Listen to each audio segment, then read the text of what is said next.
Welcome to the Wooper Club League Season 15 week play-in recap and power rankings. We'll have to go from 13 teams down to 8 in the play-in round. I suppose this counts as playoffs. It's kind of the pseudo in-between there, right? I am your host, as always, IllLogic, coach of the Buffalo Bouffalant, and I'm rejoined now by SteveChuck, coach of the Waterdeep Wobbuffets. Hey, everybody. We both got to participate in the play-in round this time around, and there were a lot of excellent matches to go over. So let's just get right into it. Our first match will be the 8-seeded Waterdeep Wobbuffets facing off against the 9-seeded Boulder Bulldors. Feels like it's been several seasons since the Bouldors came through when they needed to, and now that their victory has brought Steve into the playoffs, we'll be trying to take him out too. Or perhaps the eel is the most slippery, best option in the rain. Steve will walk with this one, using the unusual option there, 4-0. Turn 1, Steve sees Terra ice Grafai and swaps Lando out into Necrozma. No, Grafai does go ice, it just taunts the Terra for possible EQ. Does get off Rain Dance as Necro hits a light knockoff, hitting Damp Rock, and then we get the double into Lando and Araquanid. Steve doesn't like the idea of Webs clicking taunt, but Sasbo does not like the idea of Lando Surf boosted by Rain, Okoing the Genie, and bringing in Decidueye. Leaf Blade with the big crit, as with Infestation, the option from Sasbo triggering Helmet. It's in range of another Leaf Blade already, but just the U-turn from Decidueye, keeping Araquanid at 11% and bringing in Necrozma to tank a Endeavor, bringing Necrozma super low. Amazing start for the Boulders, and it only gets better as he picks up my tech, getting off the Custat Berry to finish off the Necrozma early. Goes down to a U-turn, but boy did Araquanid do well, and to keep it rolling, a good Grafai taunt stops Coil from Electros, very nice. However, as Terra Blast Ice does a bit of damage, Drain Punch and Lefties bring Eel back up to near full. Rain Dance up at least, and Low Kick does a bit, but Taunt wore off, and Steve's taking advantage. Coil up, and then another Coil as Thundy comes in. That taunt is a little too late. Rock Slide does most of Thundy's health, and Volt Switch not doing much. The next one takes down Grafai. Uh-oh, another Rain Dance from Thundy as it goes down. Eel back to near full. Quillfish and Sword Stance up. Another Sword Stance after Drain Punch didn't do much, but Supercell Slam is the follow-up. Much more powerful, and Quillfish goes down doing absolutely nothing, and the sweep is on. Mew Draining Kiss isn't doing much, and Supercell Slam actually doing just under half, but it appears to be over as Sasbo content to just Draining Kiss a couple more times, letting Eel finish off Mew for about free, and it's down to Quaquaval, but SD up, and Supercell Slam connects again for the Oko, and down goes Quaquaval, and with it, the chances fold for the Bulldors. Steve's Wobbuffets advance. Our next match is the 4-seeded Corviknight Clobberers facing off against the 13-seeded Summit County Psyducks. The Psyducks just about backed into this spot, but the Clobberers were cursed by the wheel last week, in case you didn't see that, Steve, and can they pull it out? Well, in what would probably be the match of the week, they do pull it out. But look how close the Psyducks made this one. Reminiscent of the wheel trying to curse the Boopers, who won 1-0. The Clobberers also narrowly escaped with this one. Turn 1, that Zapdos putting out pressure. Braviary has to go into Magneton to eat a Specs Volt Switch, so of course here comes Ogerpon and Ivy Cudgel too. Wait, Magneton lives on 1. Volt Switch away does 57%, which is kind of crazy. And into Roaring Moon, a good response though. Great Tusk with the defense booster takes nothing from the knockoff. Plus Body Press doing over half to the newly minted Braviary. U-turn into Torkoal to eat the Body Press and barely tank the follow-up EQ to get off Lava Plume in the sun. Leaves Tusk at a quarter and unburned. Out into Braviary, but a good Rabbits from Tusk. Uh-oh, the follow-up press does it. Into Volcarona, probably just to sack it. Oh, wait, Terra Ground, tank the Stone Edge easily, and Giga Drain gets the KO, very nice. Zapdos next, Weather Ball is great tech, doing 71% to Volcarona Cheese, but there's the Quiver Dance, it gets off into +1 Flamethrower in the sun. Crit, that's a KO, probably didn't need it, but still Volcarona popping off a bit. Just a bit, though. The Specs Weather Ball was enough, though, to get it low enough, such that Metagross's Bullet Punch will finish it, thank goodness. Roaring Moon is next, taking almost half from Banded Bullet Punch. Geez, and knockoff back. Another crit KO, and another one unneeded thanks to the Choice Band on Moon, too, actually. Geez. Primarina is the revenge option. KOs the Torkoal that comes in for one more round with the Sun. Magneton in next, doing almost half to Prim before Flip Turn takes that down. Illumise, the solid Rain Dance, and taking almost nothing from Hoodra, out to Prim to tank another one, and then the Flip Turn. Hoodra will keep clicking moves. Tailwind up from Illumise, but Hoodra's back up to full.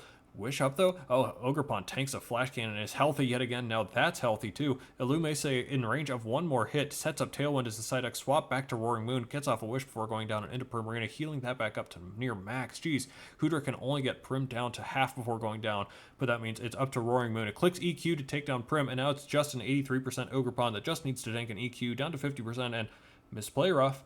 EQ down to 16%, and this one hits. Whew, Player Off hits this time in KOs. That's game for the Clobberers, who avoid the scare and move on. Next match is going to be the 7-seeded Akron Agrons squaring up against the 10-seeded Close Combat Club. The Agrons have been incredibly up and down all season, but may have found their groove with their transactions. But the Close Combat Club has gone through the hardest schedule all season. Will they overcome this obstacle too? Yes, they will. The upset victory goes to the Close Combat Club in a dominant 4-0 win. Turn 1 Bundle hides behind a sub, but John is unfazed. Trick Room Hoopa. Sub is broken. Hydro Pump, only 43%. Oh man, that scares out the Bundle. And in comes Cragnell, taking less than half from Shadow Ball, but the follow-up Focus Blast, yeah, that'll KO. A quick lead for the Hoopa-led CCC and more good damage as Psychic brings Pelper down to just 23% and the U-turn out to Scizor. That forces in Colossal on the U-turn, and the answer is Moltres. Scorching Sand does bring Cold to 21%, but the Power Gem backs just a straight up Oko. Oh snap. Dreadnought in the range. Shell Smash up heal with Whiter, but that's a Will-O-Wisp. Colt is putting in the work. Another Shell Smash should help. Tanks a Power Gem and Liquidation finally finishes off the Cole. Brute Bonnet, that baits the Terra Electric from Dreadnought, but an Ice Spinner will not KO Brute Bonnet, and the Seed Bomb right back still KOs anyways. Annihilate tanks the crit U-turn and out to Bundle, but a good double back into Pelipper on Drain Punch. But John plays passively and swaps to Torn on a Roost. Oh, that doesn't actually matter. Hurricane will still KO Pelipper, so good positioning actually. Also takes less than half from Freeze Dry. Nice Assault Vest and KOs that right back too. Scizor Bullet Punch does take it out, but appears to be stuck, locked into the Bullet Punch, meaning Alomomola gets Annihilate back to full, and after a bulk up and taking 2 more hits, Rage Fist will KO the Scizor back. The Close Combat Club with a great win here against the Agrons to move into the top 8. Our penultimate match, we'll see the 5-seeded Terrifier Heatwave face off against the 12-seeded Cincinnati Incineroar. Did Incineroar really earn their spot here after last week against Noctowls? Well, seeing them victorious against the 5 seed, yeah, absolutely they deserve to be here. Turn 1 Revavroom swaps out into Dragalge, allowing Tentacruel to flip turn into Excadrill, very nice. Out into Landorus as Excadrill sets up. And Earthquake, goodbye Excadrill, the New Age Volcarona perhaps. Dragalge tanks a Darkrai Dark Pulse pretty well, but thinking it could be locked out into Clefable, setting up rocks on the Deoxys defense, who also gets up rocks on the Revavroom. Taunt into the newly minted Tentacruel there, who uses Mental Herb, pretty cool, and then gets up T-Spikes, but that's a nice rapid spin from Tentacruel, even though it is punished by Helmet a bit. Another T-Spike up as Darkrai's back in, Dragalge back in, barely tanks the Dark Pulse, and it'll go down to another one. Clefable in, Tentacruel back in to absorb the T-Spike and a Moonblast, laying down Toxic in exchange for Stealth Rock, but that Clef is unaware of its status. Rapid Spin again, Moonlight up, Clef, it's a mat game, but hey, that's a neat Sticky Barb tech that just transferred onto the Tentacruel, very cute. That prompts a flip turn out into Darkrai, a nice Moonblast doing 85% to the Nightmare, but another great read. Darkrai just clicking Dark Pulse over and over again. Basculegion was not the switch in, and Oko for Darkrai, who is putting in the work. Matt keeps the Heatwave over predicting, in comes Deoxys Speed, Terra fighting, but just a taunt, and Darkrai does almost half with yet another Dark Pulse, just putting out so much damage. Superpower finally finishing off Darkrai. Tentacruel in, that's just going to go down to Psycho Boost. Keldeo, though, has been lurking in the back, and with Basculegion to Dragalge down, it is poised to put in work. Even better with Deoxys backing down. Revavroom comes in, and Surf just crits, taking it down. Goodbye, Car. Deoxys the revenge option, prompting the other Deoxys to come in and tank that Psycho Boost easily. Clef tanks the Nightshade and just Moonlights up. The slow teleport into Gouging Fire now. Landorus in. Intimidate is negated by the Clear Amulet, and D-Dance up. Terra Fairy lets him get up another one, and though no more thanks to Taunt, was that little too late. He Crash Oko's the Lando, and in comes Deoxys. Psycho Boost only doing 54%, and it goes down to Heat Crash 2, and another one finishes Clefable. How about those Incineroar? Matt coming up with a huge upset when over the Terrifier Heatwave, whose 6-2 season goes up in flames before even getting to the top 8. And finally, the moment you've all been waiting for, it's Steve's favorite team, my 6-seeded Buffalo Bouffalant, going against my favorite team, the 11-seeded Chillin' Chiyus. The Chiyus have been sliding, and that's just going to continue here as I grab the 3-0 win. Turn 1 Specs, Hisuian Typhlosion goes Burr, Eruption will KO Santa Connor from full immediately. Goodbye. Hammerot in. Appleton is the answer with Rocky Helmet, but that crit means Appleton gonna have to recover up on Rotom Heat. T-Wave the Apple Pie, I guess. Leech Seed gets some chip, then Volt Switch into Goldango, who tanks the Apple Acid out to Assault Vest, Iron Hands on a Nasty Plot. Neat. Shadow Ball only does 28%, but gets the Spit Off drop. And EQ back, not even doing half. Sheesh, it's just going to get worse because the next Shadow Ball crits doing the last 60%. Well, that's awkward, but at least Cinderace doesn't miss the follow-up Pyro Ball KOing Goldango. Could you imagine me missing a Pyro Ball this season? Hammerot back in, Appleton back in, Recover up again, this time on Glow King, Bisharp in on Future Sight, and a substitute on Hammerot coming in. That means as the sub is broken, Bisharp gets off chip and is immune to the Future Sight. Very nice. But on the third time into Appleton, the switch into Dragonite as well. Okay, I see you. D-Dance up, full para. Terra Normal, E-Speed doing over half its remaining health, and Dragon Tail forces it out at least into the one bad option in Glow King, who will outspeed and KO with Sludge Bomb. But that's okay, because Cinder will now be turning the table on those ceaseless edges that Appleton tanked. Finally, Court Change goes off to send 2 layers of spikes the other way and Chili out into D-Knight. But there's another tech, the Will-O-Wisp Cinder on D-Dance, and after a little dancing, Cinder is brought low, only to U-turn out into Rotom Mo, who has the Scarf and KOs with Volt Switch. You're not ruining another game, you dragon. Rotom sets up Hammerot to KO Cinder with Sacred Sword, but with Hisuian Typhlosion in in next. Oh, Frisk the Choice Scarf. Typhlosion is immune, so pick a sack. Specs Eruption does over half to Rotom, and another one goes down. Sheaf. Rotom takes the hit from Samurott. Volt Switch out of Glow-King back to Typhlosion. One final Shadow Ball followed by the Spikes taking down Hammerot will seal the win for the Bouffalant. A date with the top 8 for Buffalo. That's what happened in the play-in round. Like I said, a lot of very good matches, no particular blowouts, a lot of fun, close ones here. That brings us back to our power rankings. The Boopers and Noctels did not play here, so they're obviously looking pretty nice and solid there. We've got the Corviknight Clobbers up ahead of Calgary Corviknight still. Clobbers just another win. Hey, it was close, but it was still well played, and they're going to remain ahead of them. And we're just kind of going down the line here. Bouffalant, Close Combat Club, who obviously we all knew were going to beat the Agrons, and the Waterdeep Wobbuffets and Cincinnati Incineroar closing things out. Not too terribly much to talk about, I think, at least for the top two. Boopers Noctels, again, not playing, but still looking poised to continue their run up top. Yeah, really keeping them just where they are. They were previously the 1 and 2. Of course, without playing, it's really hard to change that. That really can be extended to Calgary kind of staying where they were as well at 4, just with some adjustments with the heat wave losing. Absolutely. It's a shame Heatwave are out already because that was a fun conversation between all these teams kind of in the middle here. But honestly, I think 3, 4, 5 is a little bit interesting here. Yeah, Calgary didn't play, but their last match, we kind of had them going down a little bit. And Corviknight Clobbers, yes, they've looked hot, but that was just a 1-0 win. I don't know. Bouffalant have beaten the Corviknights, but also lost to the Burbs, who aren't on the list, and the Clobbers, who are in this mix here too. 3, 4, 5 seems like you could potentially mix them around a little bit, but I think I'm okay with keeping the 3, 4, 5 in this order for now, at least. Yeah, I would certainly agree. Maybe we have to give the Clobbers a little bit of credit. They did overcome the curse and pick up, even with it, a win. Not every team's been able to do that. We'll, see what happens this week regarding the curse. But if they can, ride that success against the curse, that might be enough to take them to the finals at least. That's true. But yeah, in general, certainly agree with these teams. Very close together, and we'll see what happens with them this week. Yeah, again, alluded to it before, the other team to overcome the curse with a 1-0 very close victory was the Boopers up top. Could be actually a good sign for the Clobbers. Probably the next couple teams to talk about, the Club and Wobbuffets are, I think, pretty close together here as well. I mentioned it before, the Club have had a very difficult schedule, finally picking up a couple of good wins here to maybe cement their status among the top teams here. Wobbuffets still maybe searching for the huge, big key win that I've been waiting for here, but there's a lot of historical success here. Tell us about why we chose to still put the Club ahead of the Wobbuffets for now. I mean, it comes down just to the difficulty of schedule. Both teams making it in 4 and 4. The Club just doing it. The losses were against teams that were doing very good. We've talked about their schedule. The Wobbuffets, not as much. Also, the Club had a pretty. Both these teams had fairly dominant wins in their play-in games, despite being the closer pair of seeds.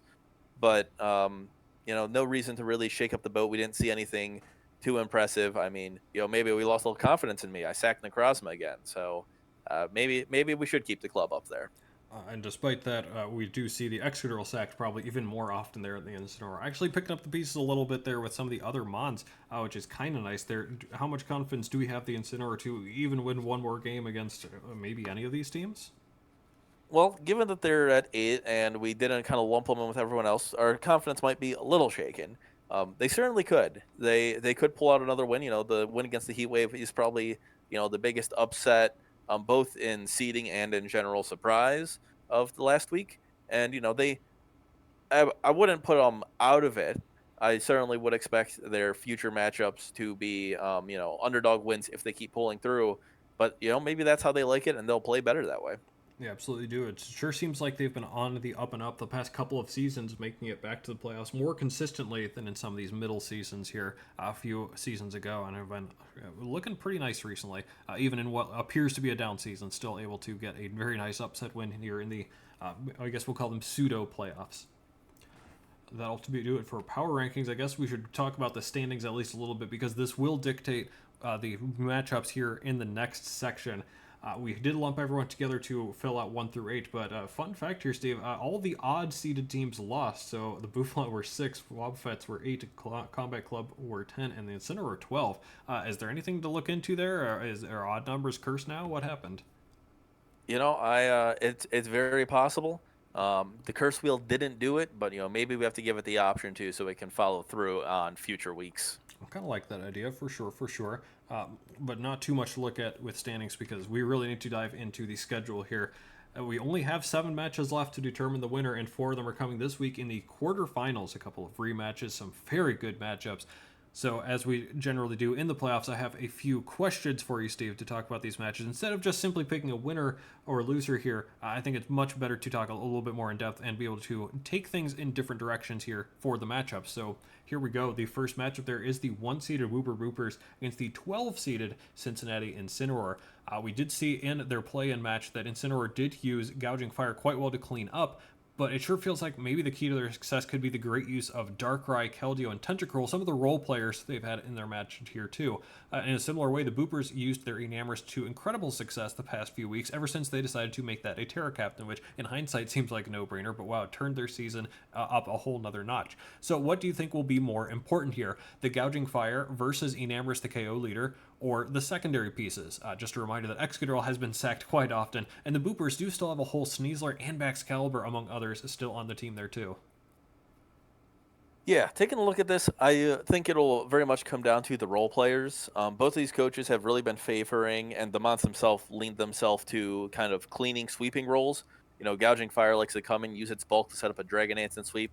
The Enamorous, of course, with its Terra Blast, likes to come in, get that first boost from Terra Blast, and then after that, launch unresisted hits to just take everything out. Both of them of doing very well as cleaners, meaning that it'll be on the rest of the match will be on the rest of the Mons. You mentioned the Incineroars role players, but the Boopers also have some fantastic pieces, especially up top, the Sneasler and Baxcalibur. Fantastic pieces that are also threatening sweepers in their own right. So it'll really come down to how the match is played and if the Boopers are able to get any of their sweepers into a good position using, their other Mons like Jirachi, Incineroar, Serena they favored. Maybe bring in the Raikou, a late addition. All sorts of Mons that could have a role to set up their team for success. Overall, I think the Boopers will take it. As we mentioned, I think the Incineroar are, they're doing good. They're good they made it here, but I think I'll give it to the Boopers, and I think it will because of those role players. Yeah, I would say probably the Boopers role players in particular there. It seems like the Incineroar are actually pretty well set up to be tanky enough not to get totally overwhelmed by the Enamorous, and maybe if they set up the Gouging Fire first in such a way, maybe they take the offensive initiative there. But I do, as you say, trust the Boopers role players there a little bit more, and I think those could be absolutely key to this one. Next matchup, we've got the number 2-seeded Newport Noctows against the number 10-seeded Close Combat Club. Steve, the Noctows Club played each other all the way back in week 2. That was a fun match. It featured Treads versus Donphan. A very good call there from the Noctows and the Terra fighting Regieleki to help break through that Treads. The classic Mirror Herb. Jamie really loves that for the Noctows. Using it on Salamence whenever Intimidate triggered Defiant on Annihilate. Very nice play there. And then a Sick for a Giraffe set to also help check Annihilate, among other things that happened in that matchup. It's been a long time here, and this Close Combat Club has very much improved their record since, but has the Close Combat Club come along far enough this season to give the Noctows a real challenge the second time around? A real challenge, I would definitely say yes. Of course, making to the playoffs is, nothing to scoff at, and they've, done fairly well so far, making it through the Aggron so easily. I still think the Noctowls are favored, of course, and would certainly be surprised if the club win. But I do expect this game to be a whole lot closer than the 4-0 previously. Just, the club's more comfortability with the team. I guess the same does apply to the Noctowls, but I think the club had a lot more to gain there. And the end result, especially also knowing what, the other brought the past time, does tend to favor who lost previously. So I will say a much closer game, but the Noctowl will still take it. Maybe my favorite part of the last game is how both coaches used a similar strategy, I think, to each other. The club kind of known for their Vortex play, but boy, did the Noctowls get that U-turn Volt Switch Vortex going on as soon as the Treads went down. Just pivoting back and forth, Aleki to Greninja and such. That's something that I tend to think of whenever I think of how the Close Combat Club plays, which is very intriguing and interesting there. Definitely agree. John seems like he's been much more on prep the past few weeks. I think he could make things very interesting, give the Noctowls a bit of a scare at the very least. But it sure seems like the Noctels are poised to go potentially all the way this time. The Noctels look really scary, abusing a couple of very strong pieces that they've got there. Next matchup, it's going to be a fun grudge match between Space Friends, the number 3 seeded Calgary Corviknights against your number 8 seeded Waterdeep Wobbuffets. Obviously, the highlights of the matchup is probably Dragabolt and Chen Pao as your first round picks, and the synergy. It's a kind of interesting matchup. They're both very fast. Dragabolt outspeeds a little bit. Chen Pao has the type advantage, but Dragabolt can Terra. There are a lot of other interesting storylines in the Mons themselves, but my question is going to be more so about the coaches. For the coach that loses, what does their legacy look like moving forward? That is, if Calgary loses here, it would be the third time in a row, third season in a row that Calgary loses in the first round, despite being favored by seeding all 3 times. And if so, what should we think about their WCL career to this point and moving forward? And on the other hand, if your Wobbuffets lose, we've got a 500 season followed by a top 8 exit after back-to-back finals appearances. And if that is the case, how concerned should we be moving forward about your team? So you can take that whichever direction there you'd like to go. It's easy enough for me to start with the Wobbuffets. I certainly don't worry after one bad season. I was on a little bit of a hot streak recently with the finals, and another win after season 1 all those many years ago. So in terms of the Wobbuffets legacy, I think one bad season isn't anything to really bat an eye at. Still being a top team, challenging despite losing some of those close games against other top teams. No real issue there. Now, for Calgary, there could be a little bit of a different storyline. With the continued exits, I don't know. It might be an issue. They might get that reputation of the regular season powerhouse that always exits early, similar to what the Agrons have done. So that one will be the closer one to pay attention to, and something I'm very interested to see the end result of. It almost feels like you're playing a little bit with house money, right? You've had back-to-back finals appearances. There's been a bit more of a gap between the 3 and 4 seeds, pre-seed rankings here a little bit. Even if you lose here and you're not challenging the 1 and 2 anymore, back-to-back finals appearances still doing quite well. Whereas, as you said, Calgary feels like they have a lot more to lose with this one.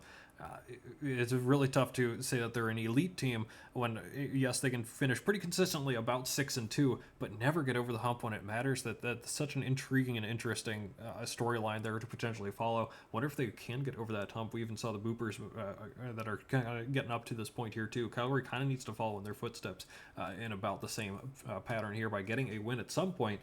Oh man, that's a tough matchup to do it though against your Wobbuffets. And finally, in our last matchup, it's Corviknight Clobbers and Buffalo Bouffalant. We did play back just in week 7, not too long ago.